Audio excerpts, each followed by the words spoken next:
We're discussing what we want to see from the Washington Commanders, both on offense and on defense, on Wednesday as we get our second glimpse of the team at OTAs right now on this bonus episode of the Locked On Washington Commanders podcast. Your daily podcast on the Washington Commanders, part of the Locked On Podcast Network. Your team every day.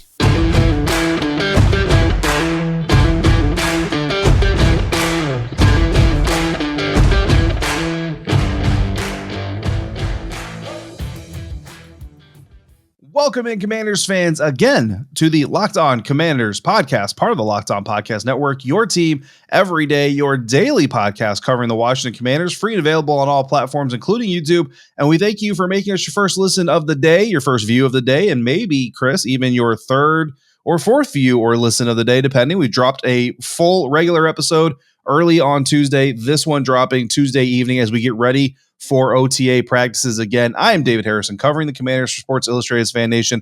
My co-host is Chris Russell, the Rooster, one half of the Russell and Medhurst show on the Team 980. Find Chris and Pete there Monday through Friday from 3 to 7 p.m. Eastern Time or anytime, along with this show on the Audacy app. When we're not there or here, we're on Twitter at DHarrison82, at RussellMania621, and at LO Commanders. This bonus episode is brought to you by Rock Auto. With the ever-increasing numbers of makes and models, it's impossible for your local chain auto parts store to stock all the parts you're ever going to need. You have access to a computer or a phone. You have access to rockauto.com, a family business serving do-it-yourselfers for over 20 years with prices that are reliably low for every customer. So go to rockauto.com right now. See all the parts available for your car or truck, right locked on in their How Did You Hear About Us box, so you know that we sent you. Amazing selection, reliably low prices, all the parts your car will ever need at rockauto.com. Chris, we're going to discuss in this bonus episode what we want to see from the Washington Commanders on Wednesday when we are at the Innova Sports Performance Center at Commanders Park in Ashburn, Virginia, to see the Washington Commanders practice for our second media availability of the OTA period, if I could talk. The first thing, so last week, I did a solo episode, my observations taken away from the first media availability on the Washington offense. And at the end of that episode, I listed 3 things I wanted to see coming up this week. The first of them being more chemistry between Carson Wentz and his teammates. No duh, but I did get a little bit specific. I want to see the ball come down a little bit on some of those shorter targets. Carson did kind of go high on a couple of them, so you want to see those come down a little bit. The rain surely had a little bit of something to do with that too, and maybe a little bit more personality. I mean, Carson has got to know that he's being watched 24/7. Every time he's on the field stretching, it doesn't matter what he's doing, he's being watched. And we saw a lot of good things. So this isn't to say that we didn't see good things. We just want to see more of that good. And I'd like to see him maybe interacting with his teammates a little bit more. He is a more quiet, reserved guy, so you don't want him to fake the funk just to make us happy, but maybe see a little bit more of a chemistry, of a continuity there with his guys and the new starting quarterback.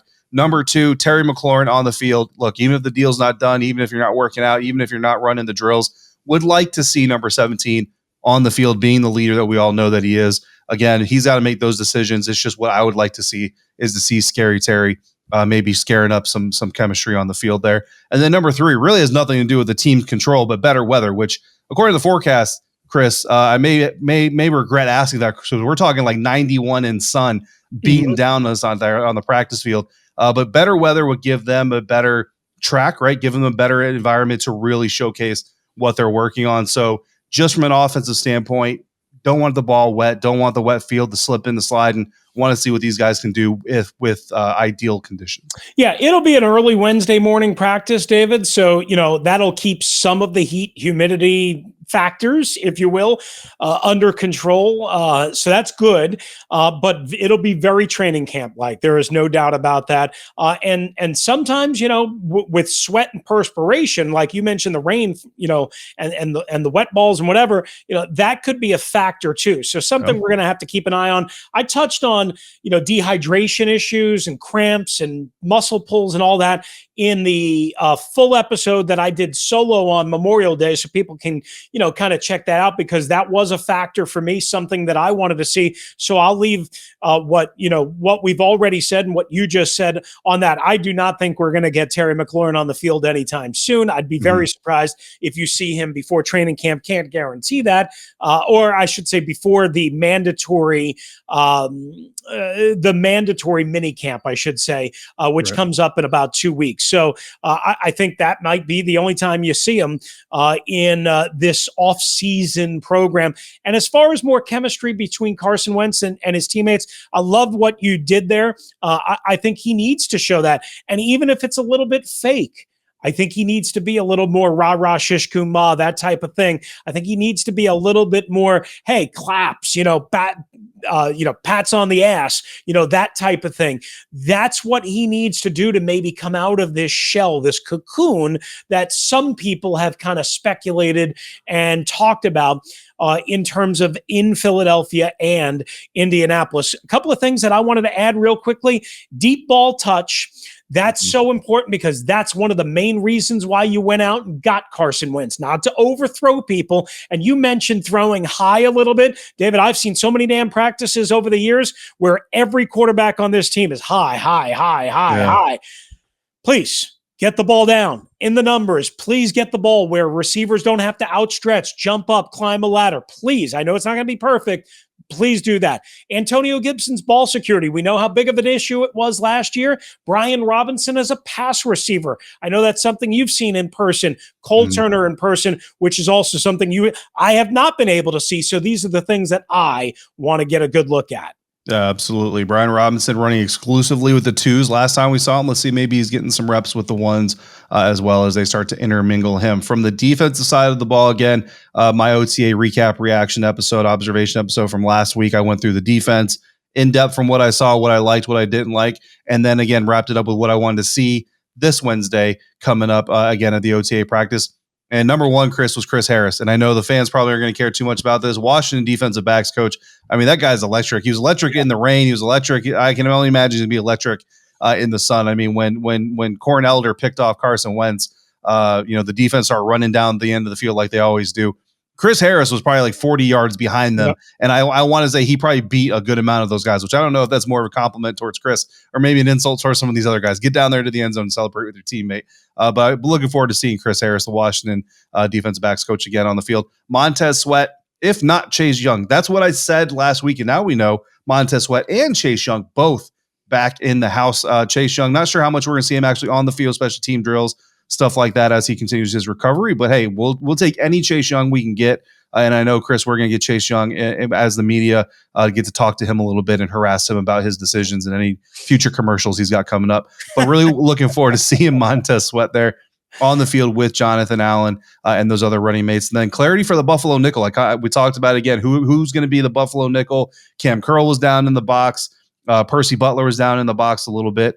Saw Bobby McCain lining up on kind of like a traditional outside linebacker position. I don't know that we're going to get a lot of that in actual games. That may be in more of a practice scenario type of situation, but just maybe if we can pick up a little bit more on who the favored player is for the Buffalo nickel position. Yeah, I think this is the time of the year, David, though, to experiment, find out what you have, what guys can do, what guys can't do. You get a feel. Again, they did this last year with Jamin Davis at Mike linebacker, surprisingly, at this time of the year. Again, you just mentioned the interchangeability, if you will, between the three primary safeties, if you will, McCain, Curl, and Percy Butler. I mean, this is the time of the year to kind of mix, match, experiment, find out what you have, what somebody can handle. So I don't have any problem with that. I don't know if we're going to get one guy specifically, even though we all want more clarity. We're probably going to have to wait. One thing that I want to see, and David, I don't know if you saw this last week or not,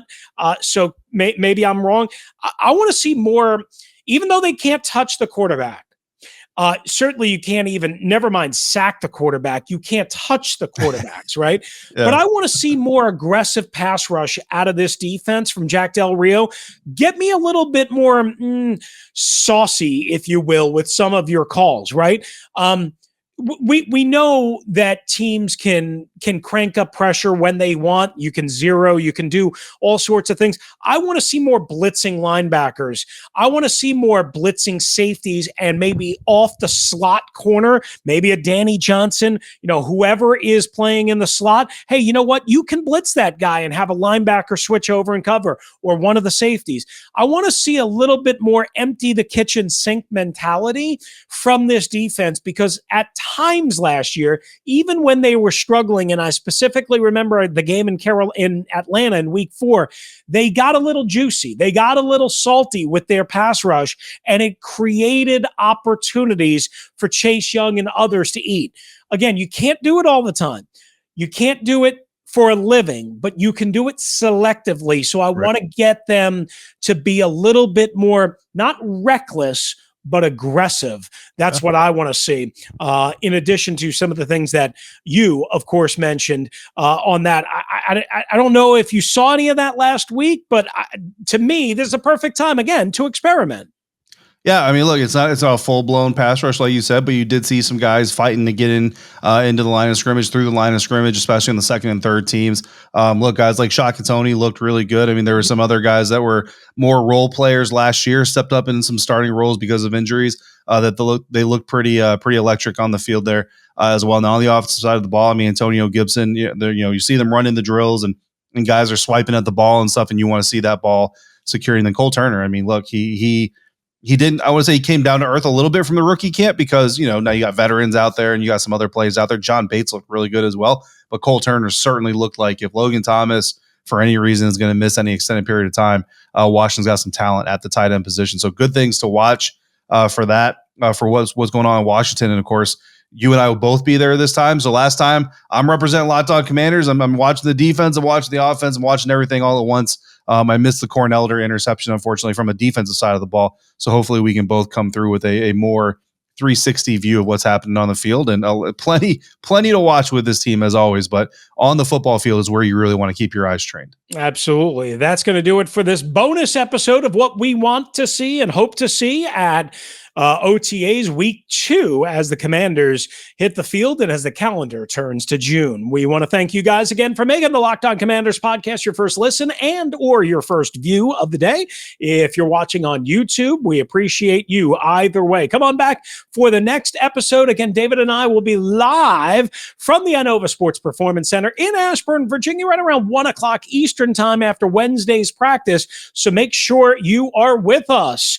Now make the Locked On NFL podcast your second listen and or view of the day. The schedule may be dark, but the NFL never stops. And neither does Locked On NFL. Get insights and opinions from hosts including Ross Jackson, Chris Carter, and Tony Wiggins, plus local Locked On NFL hosts repping all 32 squads. So no offseason for real fans. Make sure you subscribe to Locked On NFL on YouTube and wherever you get your podcasts. If you want to hop in, the voicemail, 301-615-3577, 301-615-3577, or via email, lockedonwashingtoncommanders@gmail.com. That's going to do it again for us today. Thanks again for joining us. We're free and available on all platforms. Don't you ever dare forget that. For David Harrison, who's covering the Washington Commanders for SI.com's Fan Nation, I'm Chris Russell, one half of the Russell and Medhurst show on the Team 980 and the Audacy app. We'll be back right here on the Locked On Commanders podcast.